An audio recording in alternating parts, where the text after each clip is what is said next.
copains de pouvoir me donner l'occasion de passer ce petit moment avec vous.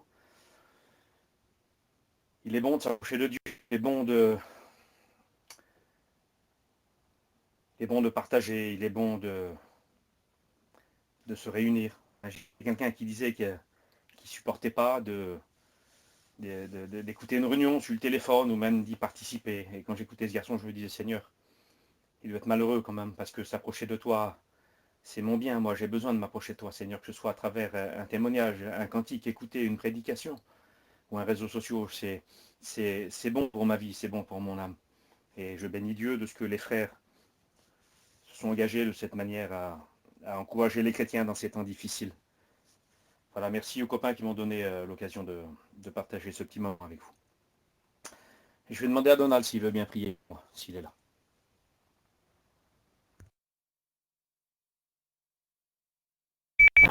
À toi la gloire, Seigneur.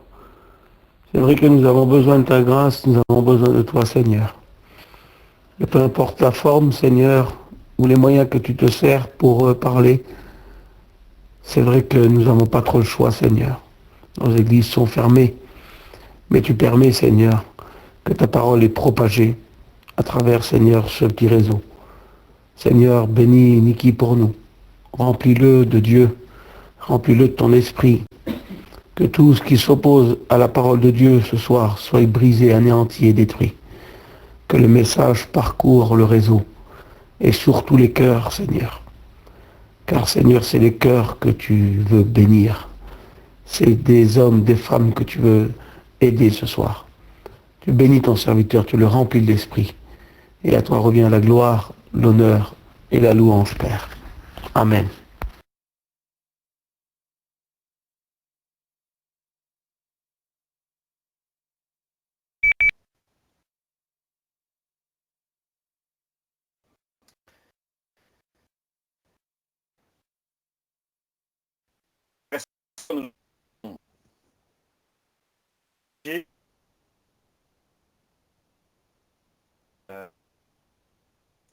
Je vais vous parler du combat. Qui plus long, je vais essayer de vous parler du combat. Vous savez, quand on est entré en chute spirituelle, quand nous avons donné notre vie au Seigneur, quand nous avons parlé de ces questions, la guerre a un ennemi redoutable. L'ennemi de nos âmes, l'astre brillant, le fils de l'aurore, celui qui est banni du ciel, celui qui est dans une colère qu'on ne calcule pas, celui qui sait que Dieu a réservé pour lui un endroit terrible qu'on ne peut pas décrire avec des mots d'homme. Cet être maléfique a fait cette promesse à Dieu. Il a dit qu'il emporterait avec lui tous les hommes, tous ceux qu'il va emmener avec lui. Il y a un texte qui dit que ni le sommeil ni ne dort, celui qui garde Israël, mais ça veut dire que celui qui combat contre l'Église, contre Israël, ne dort pas non plus.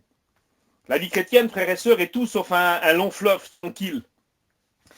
Il y a des mouvements qui parlent d'une manière particulière de l'Évangile, laissant croire aux gens que de venir à Dieu, c'est une sécurité totale contre la maladie, contre les problèmes, contre la disette, contre toutes les difficultés de la vie. Leur message est celui-là. C'est un évangile de prospérité. C'est venez, vous serez pas malade, vous serez bénis, Dieu vous gardera, bénira le fruit de vos travail. C'est un mensonge.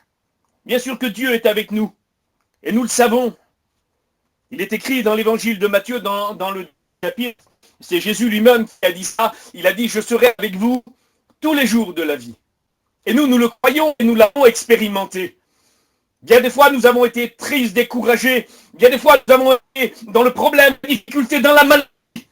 Et nous avons senti cette force qui venait du ciel, relever nos âmes. Cette présence qui n'est pas comparable à rien sur la terre ni à personne. C'était la présence du Maître qui était avec nous et cette promesse s'accomplissait dans nos cœurs et dans nos vies. Je serai avec vous tous les jours.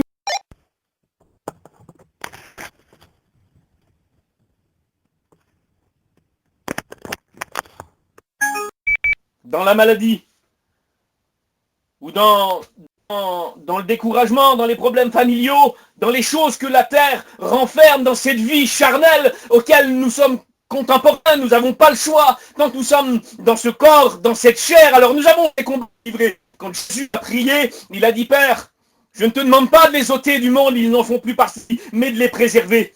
Et vous savez, les grands hommes de la Bible ont eu leur combat à livrer. Et il dit que ceux qui se sont confiés en Dieu ont été plus que vainqueurs.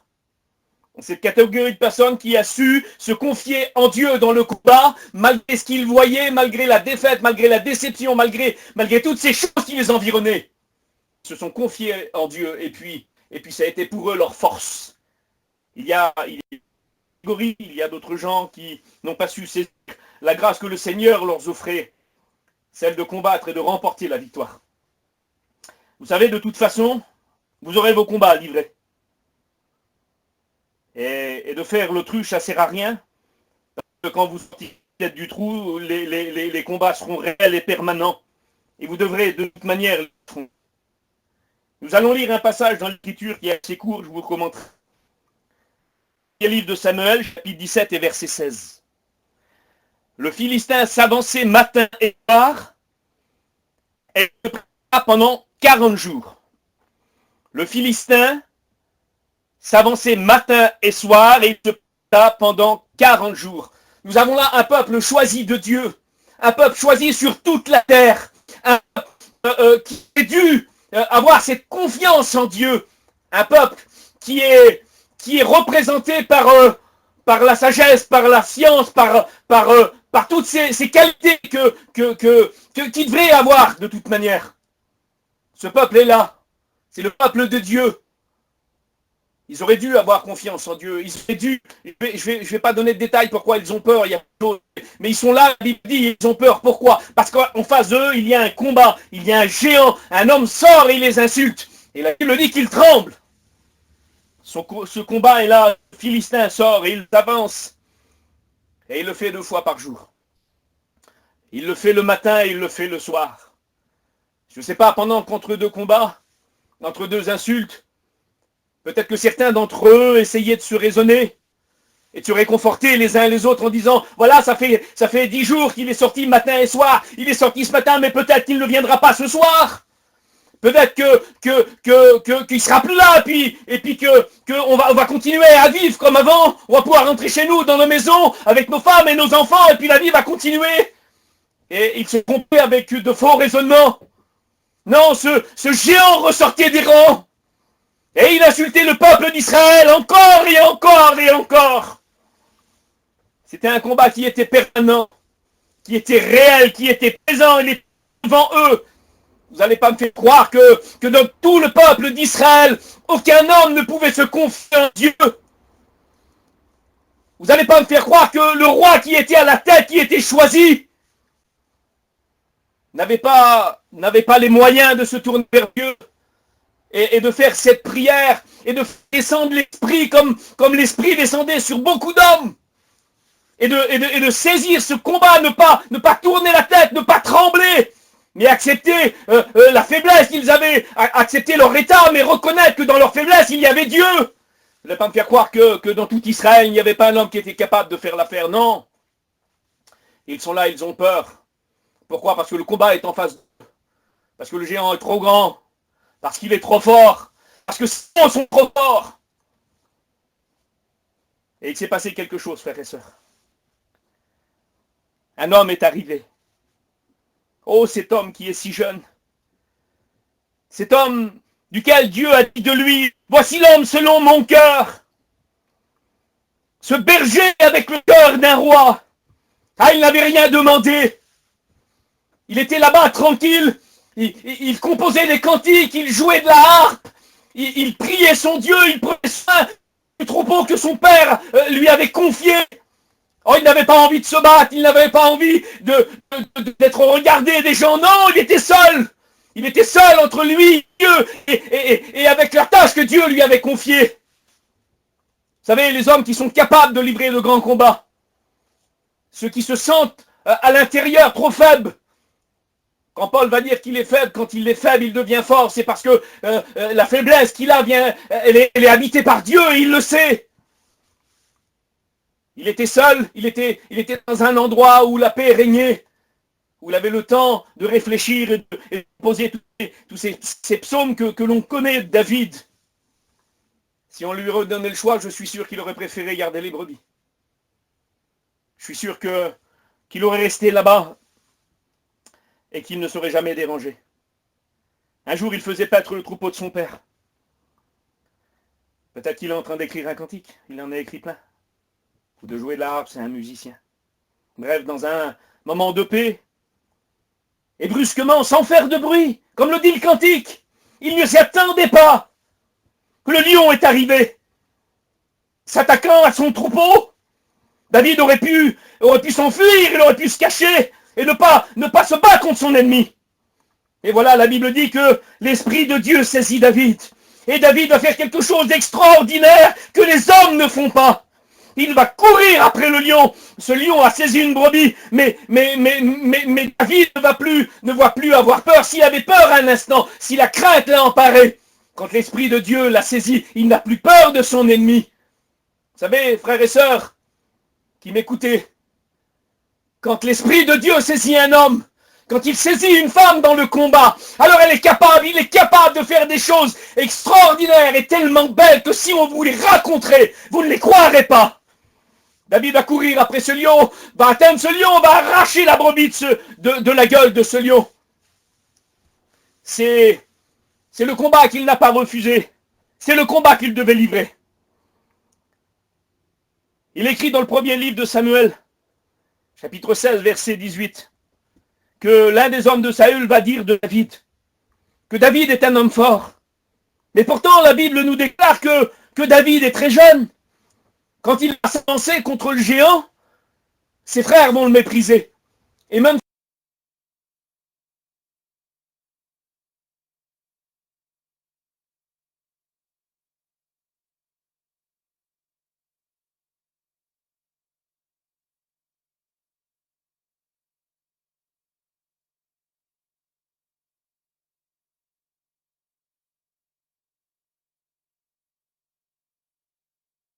T'étais coupé, Niki. on va dire d'un homme, on va dire d'un garçon quand il est beau de figure, on va dire que c'est un bel homme. Quand il a 17, 18 ans, on va dire c'est un beau garçon, c'est un bel homme. Et cependant, quand il va être dans un combat, dans une difficulté, où il n'a pas su quoi faire, on va dire c'est normal, le petit, il ne savait pas comment faire. Pourquoi? Parce qu'il est jeune. David est là, et c'est vrai qu'il est jeune.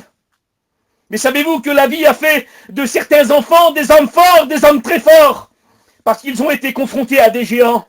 Dès leur plus tendre jeunesse, ils ont été confrontés à des géants. Savez-vous que il y a des jeunes hommes, des jeunes filles qui se battent contre des ours, et ils le font chaque matin, ils le font comme des lions.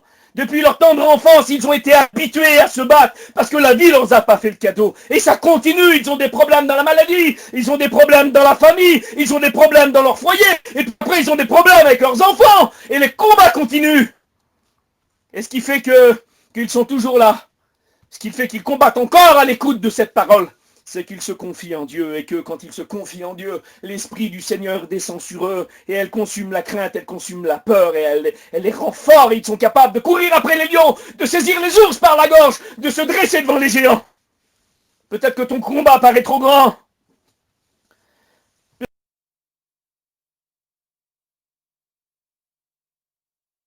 T'étais coupé, Niki. Peut-être que tu te dis que ton combat paraît trop grand. Et que sûrement ce combat est trop dur, et que l'ennemi est trop grand, qu'il est trop fort pour toi. Est-ce que tu crois que David aurait voulu se combattre contre un lion? On lui a redonné le choix. Est-ce que tu crois que David aurait voulu se battre contre un ours? Non, mais pourtant c'est arrivé. Il aurait pu se cacher, il aurait pu fuir, il aurait pu rester là où il était et refuser le combat. Mais vous savez, on n'aurait pas parlé de David comme je le fais ce soir, comme la Bible le décrit, si David serait caché. Si David aurait fui devant l'ennemi, ça ne veut pas dire que l'ennemi ne l'aurait pas rattrapé de toute manière, et lui aurait pas arraché un membre. Alors vous savez, quand David rentrait du combat, Les gens, ils se mettaient sur les balcons, ils se mettaient dans la rue, et ils criaient son nom, ils disaient, Saül, il est capable de tuer 1000 hommes, et David, il tue 10 000 hommes, c'est David. Les petits-enfants, je suis sûr que quand ils se battaient dans la rue avec des épées en bois, ils disaient, moi je suis David. Non, c'est moi David. David était l'idole de tout le monde. On criait son nom, c'est l'homme selon le cœur de Dieu. Mais si David serait caché devant ce lion, s'il serait fait arracher un bras devant ces tous, alors on aurait dit, regardez, voilà David, voilà celui qui s'est fait arracher le bras par le lion. Regardez, celui qui s'est fait mordre. Regardez celui qui s'est fait, regardez la blessure qu'il a au visage, ou au rein, ou à l'épaule, je sais pas. Regardez, c'est lui qui a perdu le combat. Non, David a choisi de se battre. Et il y a deux solutions, il y a deux issues à un combat, frères et sœurs. Il y a une victoire ou une défaite. Étant donné que celui qui combat pour nous est le plus grand des combattants, celui qui combat en nous et pour nous, s'appelle Jésus-Christ de Nazareth, c'est le Fils de Dieu. C'est le lion de la tribu de Juda. C'est celui qui a vaincu. Il a vaincu la mort, il a vaincu le séjour des morts. Frères et sœurs et amis, n'oubliez pas qui vous êtes. Vous êtes les filles de Dieu. Vous êtes les frères du Christ. Il vous a fait entrer dans son programme, ce programme spirituel. Vous faites partie du corps, vous êtes des glorieux. Parce que Dieu l'a voulu ainsi. Le Christ a dit ça. Il a dit, ayez bon courage. Moi, j'ai vaincu le monde. Alors le plus grand combat de David va commencer. Celui qui va changer sa vie. Celui qui ne doit pas perdre. Celui qu'il faut qu'il gagne absolument. Pourquoi? Parce que ce combat aura des répercussions sur toute sa vie. Ce combat est peut-être différent des autres. Plus grand, plus fort, plus dangereux, sûrement déloyal, mais réel et présent. Alors David a deux solutions. Soit il perd, ou soit il gagne. David a choisi de se battre pour gagner. Même au mépris de ses frères qui l'ont méprisé et insulté. Et qui ont fait de lui aucun cas. Qui l'ont méprisé par rapport à sa jeunesse, qui l'ont dédaigné, qu'ils ont dit t'es un orgueilleux. C'était pas le cas pourtant. Pourtant il aurait pu se vanter de ses combats, mais il ne l'a pas fait. C'était pas un orgueilleux. Il n'était pas là pour le spectacle. Et quand ce géant va sortir des rangs et qu'il va voir ce peuple trembler, il ne va pas comprendre. C'était pas de la prétention, c'était pas autre chose que la réalité. Il ne comprenait pas. Mais pourquoi vous avez peur comme ça? Mais qu'est-ce qui vous fait trembler? Vous n'êtes pas tout seul. Dieu est avec vous. Vous êtes le peuple élu. Vous êtes le peuple de Dieu. Mais sortez des rangs et battez-vous. Non, ils ne pouvaient pas le faire. Pourquoi? Parce qu'ils étaient pétrifiés. Vous savez, il y a personne qui est capable de parler comme le diable. Le diable, Satan, est un menteur. Et la Bible dit que quand il parle quand il profane, il parle de son propre fond. Il sait mentir. Le mensonge chez lui. Vous savez, Satan est un lâche qui frappe les hommes dans l'obscurité. Hein, quand les gitans, ils font souvent, vous savez, tu l'as marave, tu l'as tué. Oui, mais il t'a pas vu, tu t'as caché, il faisait noir. Tu t'as pas mis devant lui, sinon tu n'aurais pas fait un pli. Satan est un lâche qui frappe les hommes dans l'obscurité, mais allumer la lumière. La lumière s'appelle Jésus-Christ de Nazareth. Et alors elle dissipera les ténèbres. Il ne pourra plus rien faire dans vos vies. Il ne fera plus peur, l'Esprit de Dieu. Invoquez son nom, invoquez le nom du Fils de Dieu. Et il descendra sur vous. Et il vous remplira, il vous rendra fort. Et vous n'aurez plus peur ni des lions, ni des ours, ni des géants. Peu importe ce que vous vivez, peu importe si le combat est déloyal.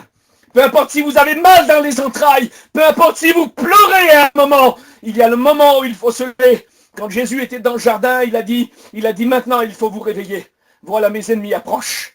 C'était le temps où il fallait se tenir debout. Il y a un temps pour pleurer, il y a un temps pour se lamenter. Et c'est humain. Mais il y a un temps pour faire confiance au Seigneur et pour saisir ses armes que lui a données. David est là. Et puis il va faire quelque chose. Il va dire, moi je vais aller me battre contre lui. Quand les gens vont le mépriser, quand le roi va le prendre pour rien du tout, lui il va dire, écoute, je vais te dire quelque chose. Moi je connais Dieu. Et c'est lui ma force. Et j'irai contre lui. Et quand ce combat s'est dressé devant lui, c'était le combat qui allait changer sa vie. C'était le combat qu'il fallait qu'il gagne absolument. David s'est dressé, il a eu l'audace, il a eu le courage. Il a eu la confiance, il a eu la foi de miser sur le Seigneur. Même son armure à Saül n'a rien pu faire pour lui. Il n'en a pas voulu. Il a dit, avec ça, je ne pourrais pas me battre. avec ça, c'est pas ma manière. C'est pas mon combat, c'est pas le même. Je me bats pas de la même manière. Les gens du monde ne combattent pas comme nous, frères et sœurs. Il y a parfois des problèmes, des difficultés dans le foyer des enfants. Et les parents sont conseillés. Au nom du Seigneur, soyez de bons conseillers. Ne vous laissez pas troubler ni agiter en donnant des conseils qui demain va faire naître des choses dans le cœur de vos enfants. Non, agissez comme des hommes de Dieu, comme des femmes de Dieu. Combattez avec les armes que Dieu vous a données. Ces armes ne sont pas charnelles, mais spirituelles. Pourquoi? Pour déloger le diable des forteresses. Le combat que nous avons n'est pas charnel, mais spirituel. Et bien que le géant était là et qu'il était matérialisé et qu'il pouvait le voir, ce combat était spirituel. Il n'était pas charnel. Parce que vous savez, c'est pas avec ces pierres que David a fait tomber le géant. Non, c'est la main de Dieu qui l'a fait tomber. Bien sûr que c'est matérialisé.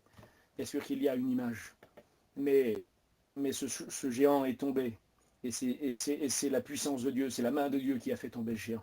Alors écoute-moi bien, mon ami, mon frère. Toi qui écoutes cette prédication et qui est dans un combat. Je ne suis pas un marchand de bonheur. Mais je vais te dire une vérité, c'est que Dieu combat pour toi. C'est que Dieu combat avec toi. Un jour, un homme est là, il est seul, c'est la nuit, c'est dans l'obscurité, et il livre un combat. Et quand il va comprendre avant que Dieu est là, il va dire ce lieu est redoutable. Et il va lutter jusqu'au matin avec l'ange qui est là. Et le matin, il a eu la victoire. Alors écoute, le Seigneur a changé son nom à cet homme-là. C'était Jacob, il l'a appelé Israël. Israël, ça veut dire pour qui Dieu combat. Alors Dieu combat pour toi, il combat avec toi. Ayez bon courage, j'ai vaincu le monde. C'est écrit dans le livre de l'Apocalypse, chapitre 3, verset 21. À celui qui vaincra, je le ferai asseoir avec moi sur mon trône, comme moi j'ai vaincu, et je me suis assis avec mon Père sur son trône. Frères et sœurs, je termine. La vie chrétienne n'est pas un long fleuve tranquille. Nous sommes confrontés à des combats à chaque instant de nos vies. Et puis c'est humain d'être découragé, c'est humain d'en avoir marre, de se battre. Mais c'est aussi la seule solution de remporter des victoires, de ne pas refuser les combats. Frères et sœurs, j'aimerais vous encourager ce soir à ne pas arrêter de vous battre, mais ne pas se tromper d'ennemi. L'ennemi, c'est l'ennemi de vos âmes. Les combats que vous avez autour de vous, contre les dominations, contre les gens, mettez tout dans les mains du Seigneur. Faites-lui confiance. Continuez à vous battre. Invoquez l'Esprit de Dieu. Faites-lui confiance. Considérez qu'il est là dans vos cœurs et dans vos vies. Et que ça vaut le coup de se battre pour ce que vous vous battez. Pour vos foyers, vos femmes, vos enfants, vos maris, vos parents. Pour l'œuvre de Dieu, pour l'Église. Ça vaut le coup de se lever et de se battre. Alors continuez. Levez-vous. Et combattez. Et le Seigneur combattra pour vous et avec vous. Que Dieu vous bénisse, frères et sœurs.